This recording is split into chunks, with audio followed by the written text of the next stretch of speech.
Hello friends. Anxiety हम सभी को होती है, लेकिन एंग्जाइटी डिसऑर्डर क्या होता है? घबराहट के अलावा एंग्जाइटी के और क्या-क्या लक्षण हो सकते हैं? मैं डॉक्टर निधि जैन बुखारिया, साइकियाट्रिस्ट, इंदौर में प्रैक्टिस करती हूँ।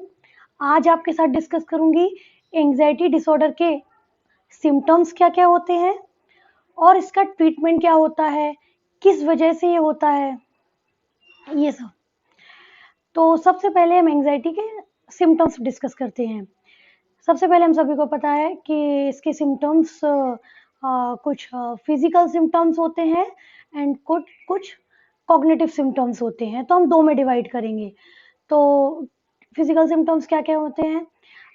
जैसे आपको हेडेक होने लगना या फिर चक्कर आना, सिर घूमना, लाइट हेडेडनेस होना या फिर गले में लगना कि सांस नहीं ले पा रहे हैं, चोकिंग हो रही है, या दिल की धड़कन बढ़ जाना, पाल्पिटेशन होना, खुद की धड़कन महसूस होना, चेस्ट में हैवीनेस फील होना।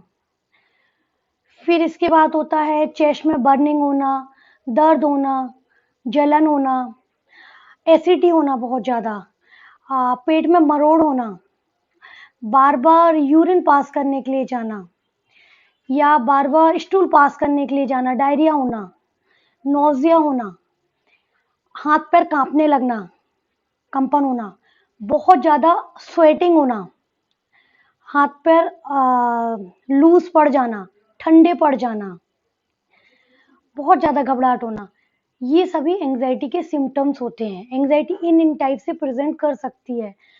फिर मेंटल सिम्टम्स क्या क्या होते हैं कि बहुत ज़्यादा इंसान सोचता रहता है, दिमाग हमेशा चलता रहता है।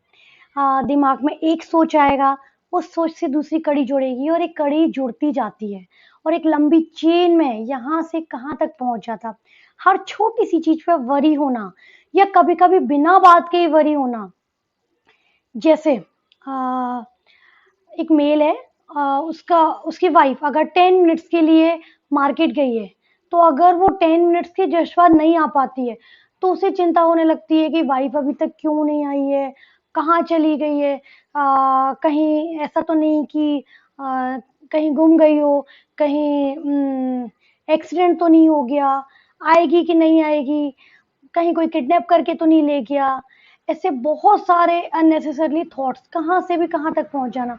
एक लेडी है, सुबह डेली उठ के बच्चे को ब्रेकफास्ट देती है, लेकिन रात में सोएगी तो उसे थॉट आएगा कि ऐसा नहीं हो मेरा अलार्म ना बजे, मैं टाइम पे नहीं उठ पाऊँ, फिर बच्चे को टाइम पे ब्रेकफास्ट नहीं दे पाऊँ, बच्चा क्लास में जाने में लेट हो जाएगा, फिर उसको हो सकता है स्कूल से निकाल दिया जाएगा, उसका करियर स्पॉइल हो जाएगा। तो आपने एक छोटी सी बात को कहीं भी रिलेट कर लिया, ठीक है? तो इस टाइप से एंग्जाइटी वाले लोगों को हमेशा दिमाग में थॉट्स चलते रहते हैं, रेसिंग थॉट्स होते हैं, हमेशा दिमाग कोई ना कोई थॉट से फिल्ड होता है। फिर क्या होता है, जब ये सोच चलती रहती है तो उनको नींद नहीं आती, बेड पे लेट जाते हैं, लेकिन दिमाग कॉन्टिन्यूअस चलता रहता है। बहुत घबराहट होती रहती है हर वक्त, हेडेक होता है, ठीक है? फिर इसके बाद उनको ये जो एसिडिटी वगैरह होती है, कुछ भी काम में कंसंट्रेट नहीं कर पाते हैं, इरिटेबिलिटी रहती है, बहुत अकेले अकेले रहते हैं, चुप चुप रहते हैं। तो ये सभी इनके सिम्टम्स हो सकते हैं। फिर इसके बाद ये क्यों होता है, ये क्यों होता है, इसका क्या है कि इसमें कुछ केमिकल्स होते हैं, कुछ केमिकल्स इम्बैलेंस हो जाते हैं, जैसे नॉरएपिनेफ्रिन, सीरोटोनिन, इसके अलावा गावा। इन केमिकल के इम्बैलेंस की वजह से होता है। अब ये इम्बैलेंस क्यों होता है? ये इम्बैलेंस या फिर जेनेटिक हो सकता है, आपकी फैमिलीज में, आपके क्लोज ब्लड रिलेटिव्स में ये एंग्जाइटी का ट्रेंड है, तो आप में भी एंग्जाइटी हो सकती है, ठीक है? आपके ज़्यादा चांसेस रहेंगे, ब्रेन में ही फॉल्टी कनेक्शंस रहेंगे, तो इसकी वजह से हो सकता है।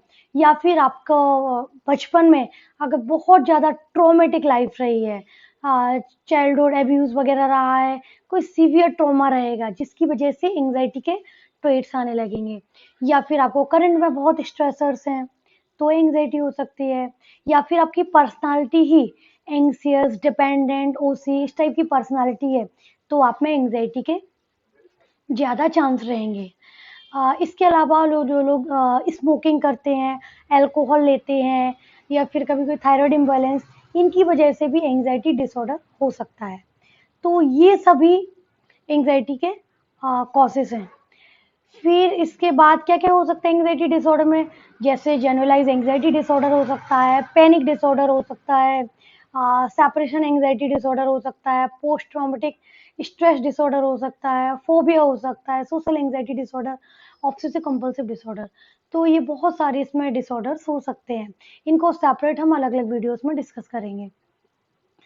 तो इसके बाद इसका ट्रीटमेंट क्या होता है?